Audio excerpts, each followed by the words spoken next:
Hello everyone, and welcome to This Explainer. Today we're diving into something absolutely fascinating, English language teaching research, or ELT research for short. But don't worry, we aren't just going to stare at dry, dusty theories. Instead, we're going to break down the actual steps behind ELT research by treating the whole process like a structured architectural build, mixed with just a little bit of detective flair. So, if you've ever wondered how scholars actually figure out how we learn languages, or how a brand new piece of tech totally shifts the dynamic in a classroom, you are exactly in the right place. All right, let's dive in and unlock this blueprint. Here's our roadmap for the journey today. We'll start by uncovering the core of ELT research, then we'll choose our blueprint by looking at models from Kothari and Creswell. After that, we hit the ground running with Phase 1, the setup, followed by Phase 2, data and analysis, and finally, we'll wrap the whole thing up with ethics and final conclusions. All right, let's kick things off with Section 1, the core of ELT research. It's actually really cool to look at where the word itself comes from. Research originates from the old French word rechercher, which literally translates to search carefully or investigate thoroughly. I absolutely love this definition because it frames the ELT researcher not just as an academic, but as a careful detective. You aren't just casually watching a classroom, you're actively working to solve classroom mysteries. You're looking closely at everything from learner psychology to grammar instruction, and of course, technology integration. And that brings us to the formal definition we operate under. Research is a systematic, objective, logical, and scientific investigation. The really crucial takeaway here is that unlike casual, everyday observation, where you might just notice a student struggling with some vocabulary, real research requires a rigorous, scientific procedure. It's all about discovering completely new knowledge or verifying what we think we already know and doing it without letting our own personal biases get in the way. Moving right along to Section 2, choosing your blueprint.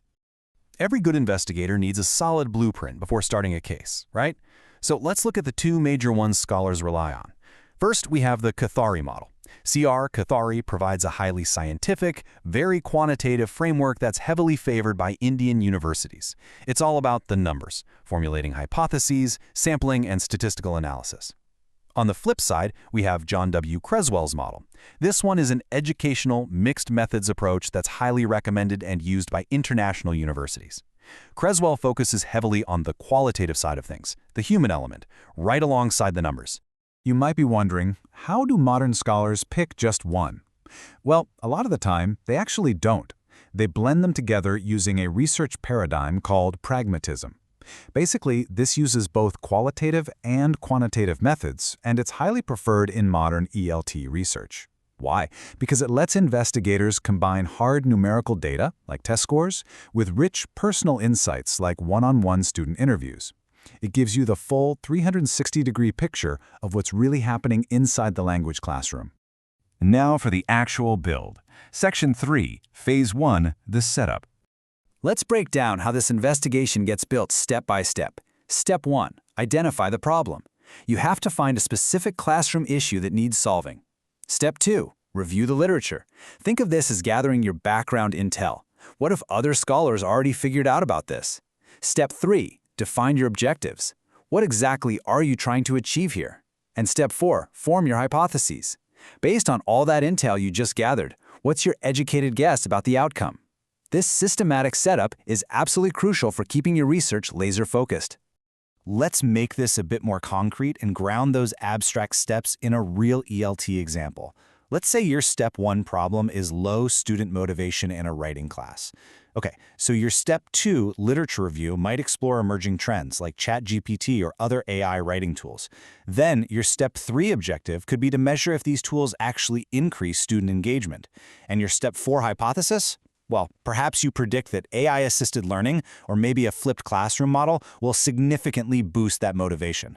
Boom, you've just set up a highly relevant modern investigation. Which leads us perfectly into Section 4, Phase 2, data and analysis. This is the execution phase. First, you select your research design. Are you going to run a controlled experiment, send out a survey, or maybe do an in-depth case study?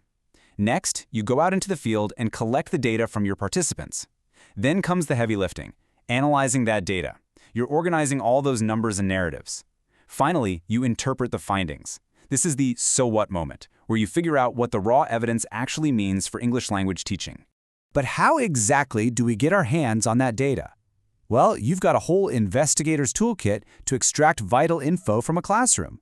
You might use a questionnaire or an interview schedule to get direct student opinions.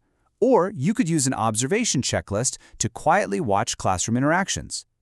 If you need to measure actual learning, you'd pull out achievement tests or rubrics. You can even use things like reflective journals or focus groups to really dive deep into learner psychology. It's really all about pairing the right tool with the right classroom mystery. Want to know about learner attitudes? Send out a survey. Curious if a flipped classroom actually works? You'll want to set up a quasi-experimental design. What if you want to know which specific words students encounter the most? You'd run a corpus analysis to check vocabulary frequency. See how that works?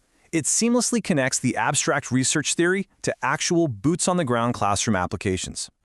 Finally, we reach Section 5, Ethics and Final Conclusions. Think of this as the final inspection phase. And frankly, it's absolutely non-negotiable for international universities. Let's look at the ethical do's and don'ts. You absolutely must obtain informed consent, ensure anonymity, and always allow for voluntary withdrawal. That means the participant can leave your study at any time, no questions asked. On the flip side, researchers must strictly avoid plagiarism, data fabrication, and falsification. You cannot just make up data so it fits your hypothesis perfectly. The safety, privacy, and respect of human participants in ELT studies is the most important thing, period. To really capture the spirit of this work, I want to share a fantastic quote from scholar H.V. Deshpande. He says that research aims at discovering new interpretations, practical implications, and linguistic patterns. The big takeaway here is that ethical, rigorous research isn't just about ticking boxes and following rules for the sake of it. It's about meaningfully advancing our field. We are trying to discover things that will actually help teachers teach better and help learners learn faster. Which brings us to the finish line, the final steps of our investigation. Step 1. Draw conclusions based on everything you've interpreted. Step 2. Report writing. You have to document your blueprint and your findings so the global community, from universities in India to Oxford and Cambridge, can actually learn from what you did. And Step 3. Recommend future research. Look, no single study solves everything. By suggesting what should be studied next, you are essentially passing the baton to the next generation of researchers. So, there we have it. We've walked through the core paradigms, chosen our blueprint, and executed the steps of ELT research from that initial setup all the way to the final conclusion. But, as we know, the classroom never stops evolving. With massive emerging trends like artificial intelligence, digital storytelling, and virtual reality rapidly entering the language classroom today, there is a whole new frontier of questions just waiting to be answered. So, applying the steps we just talked about, what ELT mystery will you investigate next? Thank you so much for joining me in this explainer, and keep asking those great questions.